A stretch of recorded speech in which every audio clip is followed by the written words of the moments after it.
Saya akan kasih waktu sampai akhir bulan Oktober. Kalau mereka kita perkirakan nggak bisa belanja sampai akhir tahun, kita ambil uangnya. Jadi potong lagi nih Pak, potong lagi nih ya. Kita sebarkan ke program-program yang langsung siap dan berdampak ke rakyat. Saya nggak mau uang nganggur. Guys, gebrakan Purbaya Menteri Keuangan bikin sakit kepala pejabat bank. Kalau nggak bisa belanja, nggak bisa ngabisin duit, serapan anggarannya rendah, uang mau diambil lagi. Juar! Stres guys. Inilah dua persoalan penting yang akan menggerakkan ekonomi Indonesia. Pertama adalah perbankan, yang tempo hari sudah dikatakan oleh Purbayo Yudisadewa. Dipasok dengan 200 triliun. Ada yang 50 sekian dan 40-an. BSI dapat 10 triliun. Gimana nggak stres tuh guys, direktur-direktur bank. Bukan rahasia lagi kalau Sabtu Minggu kerjanya cuma main golf dan bespread. Sama dia ada duit nganggur, langsung ditibun aja di BI.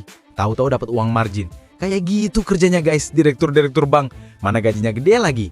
Nah guys, dengan kebijakan Purbaya yang mengejutkan ini, maka perbankan harus berpikir serius bagaimana mengalokasikan dana tersebut agar supaya diserap dalam bentuk kredit. Karena surat utang negara atau SBN, surat berharga negara, akan diturunkan sehingga tidak akan dapat apa-apa kalau ditaruh di SBN.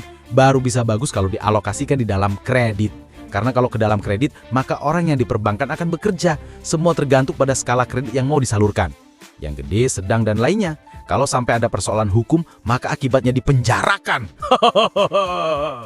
Ngeri ya guys. Kayaknya Purbaya mengajak perbankan itu kerja serius. Dan tidak sampai di situ guys, belum lagi sakit kepala para direktur itu selesai dari pingsannya, sekarang Purbaya nyasar kepada kementerian-kementerian yang punya anggaran besar-besar.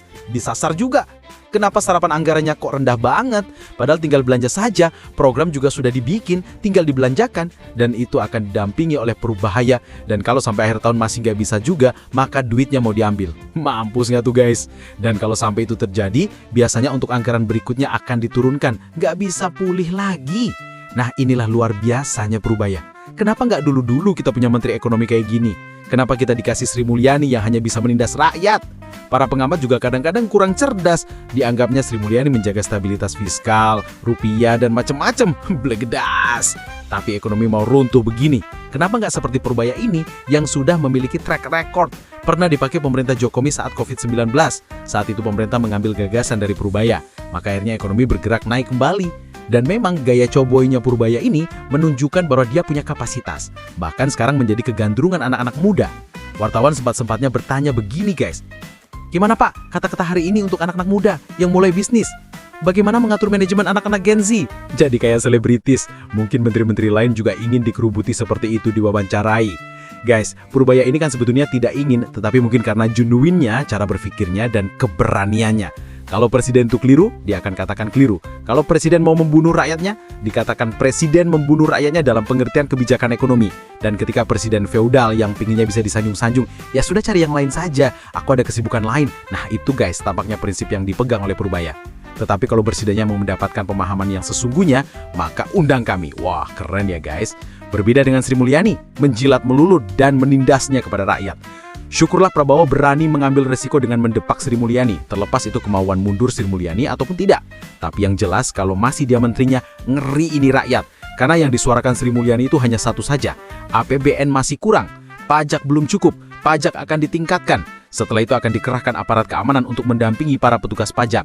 Dan para petugas pajak sudah barang tentu insentifnya, gaji-gaji Departemen Keuangan, Kementerian Keuangan naik semua kan. Rakyat ditindas habis untuk memberikan insentif kepada para pejabat. Tapi dia, Sri Mulyani, tidak mengontrol bagaimana kementerian-kementerian menggerakkan anggaran yang sudah diberikan untuk bisa berjalan atau dibelanjakan. Nah guys, kalau apa yang disampaikan Purbaya ini bisa dipahami oleh pejabat-pejabat direktur perbankan dan kementerian, tentunya dengan resiko tekanan stick and carrot, maka semoga akan betul-betul memberikan harapan yang sangat baik bagi ekonomi Indonesia ke depan.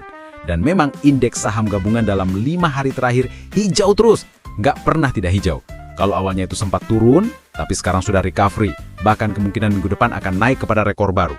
Kita berharap guys, ini betul-betul menteri yang punya integritas, punya keberanian, punya nyala untuk berbeda dengan siapapun dan berani membawa gebrakan baru untuk ekonomi Indonesia.